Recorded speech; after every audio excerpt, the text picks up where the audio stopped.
नमस्कार दोस्तों, welcome back to our channel. दोस्तों बात करने वाले हैं इस वीडियो में DFCCIL के डाउटफुल प्रश्न को लेकर। मेरे भाई कौन कौन से प्रश्न ऐसे हैं जिन पर आप आपत्तियां उठा सकते हैं, तो इसके बारे में कंप्लीट इन्फॉर्मेशन देने वाले हैं और साथ ही साथ आपको बताएंगे कि इसका जो आंसर है जिन पर आप आपत्तियां उठाएंगे इसका क्या रह सकता है। ठीक है, कौन कौन से प्रश्नों पर डाउट है दोस्तों, कौन कौन से प्रश्नों पर आपको आपत्तियां उठानी चाहिए, इसके कंप्लीट इन्फॉर्मेशन देने वाले हैं। तो आप वीडियो में अंत तक बने रहिएगा और साथ तो भाई वीडियो को कम्प्लीटली वॉच कीजिएगा, तभी आपको सारी चीज़ें समझ में आएंगी। मेरे भाई अगर बात करें पहले प्रश्न की, तो भैया आप यहाँ पे देख सकते हैं कि पहला जो प्रश्न है कुछ निम्न प्रकार से है। निम्नलिखित में से किस राज्य में सिमलीपाल बायो रिजर्व स्थित है? ये कुछ इस प्रकार के प्रश्न हैं। तो आइए देखते हैं इसका जो आंसर है क्या हो सकता है। तो अगर बात करें इसमें ऑप्शन की, तो उड़ीसा, पंजाब, दिल्ली, पश्चिम बंगाल। ठीक, तो इसमें जो आंसर दिया गया है दोस्तों पश्चिम बंगाल है, लेकिन ऐसा कुछ नहीं है मेरे भाई। इसका जो करेक्ट आंसर होगा वह होगा आपका उड़ीसा। ठीक है, तो ऐसे में भैया आप इस प्रश्न पर आपत्तियाँ उठा सकते हैं। ठीक है, तो आप इस पर आपत्तियाँ उठाइए और ये जो आपका आंसर है ये बिल्कुल गलत है, तो आप ऐसे में इस प्रश्न पर आपत्तियाँ उठा सकते हैं। ठीक है, आइए बात कर लेते हैं दूसरे प्रश्न की। तो भैया दूसरे प्रश्न की अगर बात करें तो दूसरा जो प्रश्न है आपका कुछ इस प्रकार से है। वंदे भारत एक्सप्रेस के संदर्भ में निम्नलिखित में से कौन सा कथन सही है? तो आपको बताना है वंदे भारत एक्सप्रेस के संदर्भ में कौन सा कथन सही है। आइए कथन पढ़ते हैं। पहला दिया है, यह भारत की पहली स्वदेशी सेमी हाई स्पीड ट्रेन है, जो कि सही है दोस्तों। दूसरा दिया है इसमें, यह अधिकतम 240 किलोमीटर प्रति घंटे की रफ्तार से चल सकती है। तो भाई ऐसा कुछ नहीं है। जो आपका वंदे भारत ट्रेन होता है उसका जो स्पीड होता है 240 किलोमीटर प्रति घंटा नहीं होता है मेरे भाई, बल्कि इसका जो हाईएस्ट स्पीड होता है, मैक्सिमम होता है जो स्पीड इसका, वह होता है आपका 180। ठीक है, 180 किलोमीटर पर आवर। ठीक है, तो 180 किलोमीटर प्रति घंटा इसका जो मैक्सिमम स्पीड होता है वह होता है, तो 240 नहीं होता है। ठीक है, तो ऐसे में आप समझ सकते हैं जो पहला वाला ऑप्शन दिया है इसमें यही सही होगा। ठीक है, तो ऐसे में आप इन प्रश्नों पर भी ऑब्जेक्शन कर सकते हैं, आपत्तियाँ उठा सकते हैं। ठीक है भैया, अगला वाला प्रश्न आप देख सकते हैं जो कि ब्लड रिलेशन से है। तो आप यहाँ पे देख सकते हैं कि तान्या के पति के बेटे की बहन की नानी के पति तान्या से किस प्रकार से संबंधित है। इसको सॉल्व करते हैं दोस्तों, देखते हैं इसका जो आंसर है क्या रह सकता है।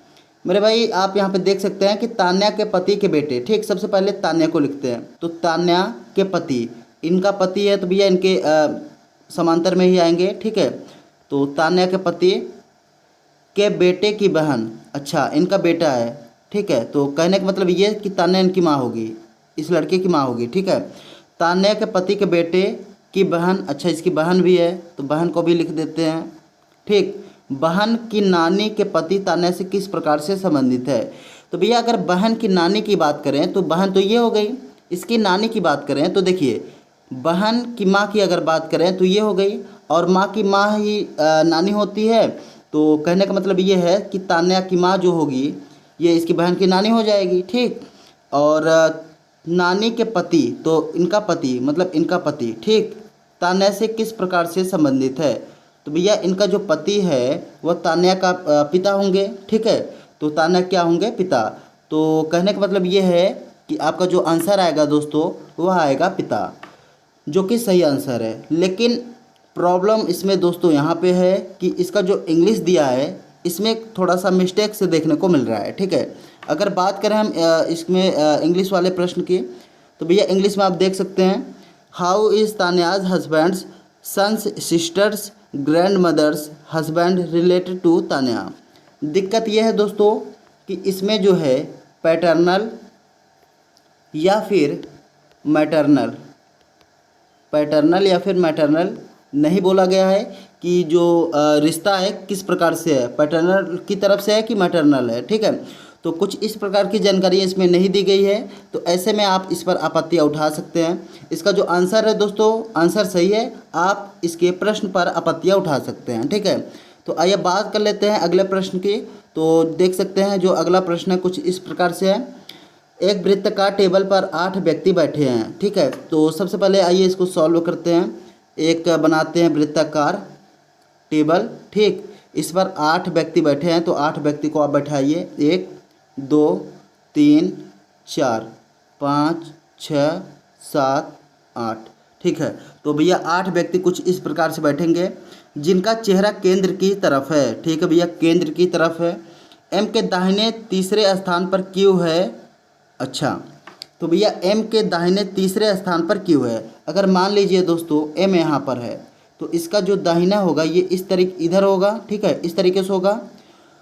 तो भैया एम के दाहिने तीसरे स्थान पर क्यू है, तो 1 2 3, तो क्यू यहाँ पर होगा, ठीक है। एम के दाहिने स्थान पर क्यू है जो ओ के बाएं दूसरे स्थान पर है। अच्छा, ओ के बाएं दूसरे स्थान पर है, ओ के बाएं के दूसरे स्थान पर है। तो इसका मतलब ये हुआ दोस्तों कि आपका जो ओ है ये यहाँ पर होगा, तभी 1 और 2 तभी सही बनेगा, क्यों, ठीक है। तो ओ जो है आपका इधर होना चाहिए, ठीक। एस और टी का पड़ोसी नहीं है, एस और टी पड़ोसी नहीं है, ठीक है, तथा टी ओ और क्यू का भी पड़ोसी नहीं है, ठीक है। एन के दाहिने तीसरे स्थान पर आर है, परंतु एन और पी पड़ोसी हैं। ओ के पड़ोसी कौन है? अच्छा, ये चीज़ पूछा गया है। तो भाई आप देख सकते हैं यहाँ पे बोला गया है कि एस जो है, एस और टी पड़ोसी नहीं है, ठीक है। टी ओ और क्यू का भी पड़ोसी नहीं है। अच्छा, तो कहने का मतलब ये है टी ओ और क्यू का पड़ोसी नहीं है। तो अगर आप टी को यहाँ रखते हैं तो ओ और क्यू का पड़ोसी टी नहीं होगा, ठीक। टी ओ और क्यू का भी पड़ोसी नहीं है। अच्छा जी, एन के दाहिने तीसरे स्थान पर आर है, तो एन के दाहिने तीसरे स्थान पर आर है।